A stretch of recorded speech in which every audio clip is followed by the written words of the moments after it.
President Donald Trump says he wants to reform the American tax system and would like to see legislation to do so before the end of the year.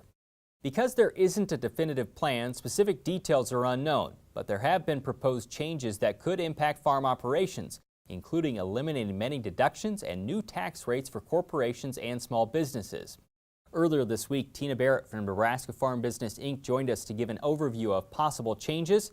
We started by asking about the idea of narrowing individual income tax brackets from 7 to 3 and whether that would help ease tax preparation.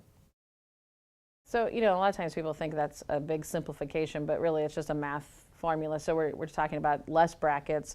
Their proposal is a 12, 25, and 35% rates. But what the proposal doesn't tell us is where those breaks are going to be. And so it's hard to know exactly what kind of impact that will have. Yeah, it's a simplification, but it's not huge either to not have all those brackets. But let's talk about some of the other changes. Yep. One would be increasing the standard deduction and eliminating the personal exemption. This would do what? So this actually would simplify things because the personal exemptions are those deductions that you get for each person in your family. And sometimes we do have complications of defining whose child it is, who gets that deduction, all those kinds of things, especially in divorce situations or other situations like that. So that actually simplifies things. They're going to double the standard deduction. So really for a family of 4, it's pretty much the same. Okay, well, 3, somewhere between 3 and 4 it breaks. For families like mine with 4 kids at home, there's 6 personal exemptions. This would be a tax increase for our family.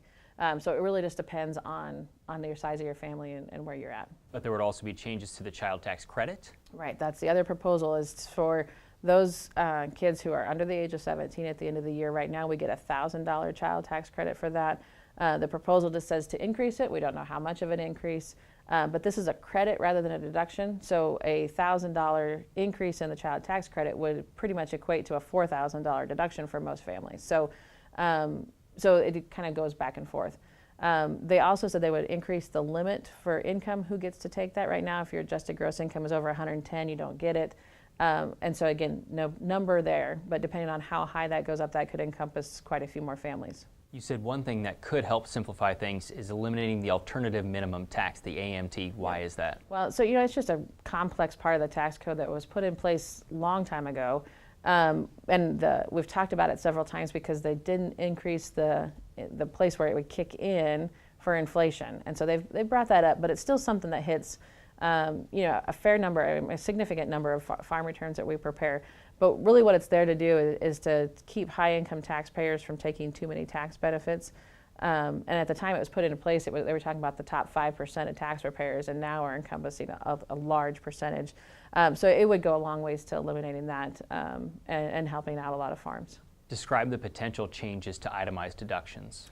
Yeah, so that's a big one, and again, we've heard a lot about that one, but what it kind of sounds like they'd like to do is eliminate a lot of those itemized deductions, keeping just charity and the real estate taxes on your house. And so it would reduce the number of people who are itemizing significantly. So, there's a lot of itemized, there's hundreds of itemized deductions that are on there. Eliminating those, again, goes a long ways to simplifying things. The potential downside, though, is that, if people are giving to charities just for the deduction, is this going to potentially harm those charities as it goes through? So that's another unknown. There has been some talk about eliminating the estate tax, otherwise known as the death tax. Do you think this is something that could help on the farm? The estate taxes really affect a fairly small number of producers, especially with some planning. We can keep a lot, certainly the vast majority of farm operations free from that estate tax or significantly, with a smaller amount. But it does impact farm operations. And again, not in the proposal, but the last time they talked about eliminating the estate tax, it was paid for by taking away the step-up in basis. And that's a huge thing. That's something that every farm operation takes advantage of it and really provides benefits. And a lot of times we hear that we don't need to step up in basis because I'm not going to sell the ground. But we need to think about the fact that we get step up in basis in equipment, we get a step up in basis in the grain that an active farmer has and that livestock. And his heirs can either sell those assets free from income tax or start redepreciating that equipment, use that deduction on their return.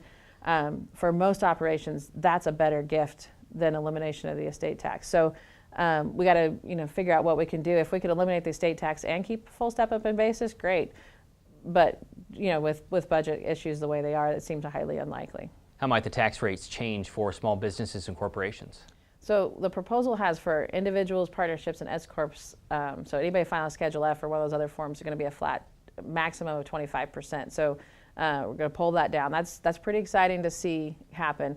For corporations, though, they're looking at it 20%. Now, what the proposal didn't tell us, again, is if they're keeping the 15 and then maxing out at 20 after that, or if it's going to be all 20. So it could potentially be a little bit of an increase for some producers, but I think could also open up some opportunities for planning. When we talk on here about tax saints, it's common for us to talk about Section 179. It's because usually we don't know what that amount is going to be, but now that could be moot. Right. So, we've talked for years about what it's going to be. Now the proposal is to make it unlimited, but the proposal has a few words in there that scare me a little bit that says for at least 5 years. And we don't know what it'll be at the end of that time. Will it go back to the $500,000? Will it go back to 25,000? Will it be gone altogether? And what I really would hate to see is that back to that unknown, because right now it's permanent index for inflation, so they have to change the law to change it.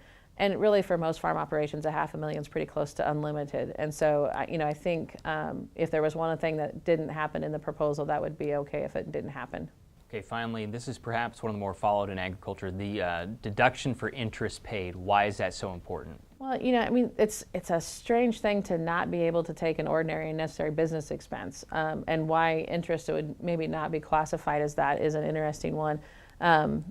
And so, I think it would be a big mind shift if they do that. And, I looked at our average numbers, and our average producer last year paid about $35,000 in tax. So we're talking about a $15,000 tax hit if that went away for the average guy. And unfortunately, the ones that we're going to hurt the most are the most highly leveraged, probably working off the tightest margins anyway. And so it will be a significant impact if that happens. And so, again, it kind of rises to the top of things that we definitely don't want to see.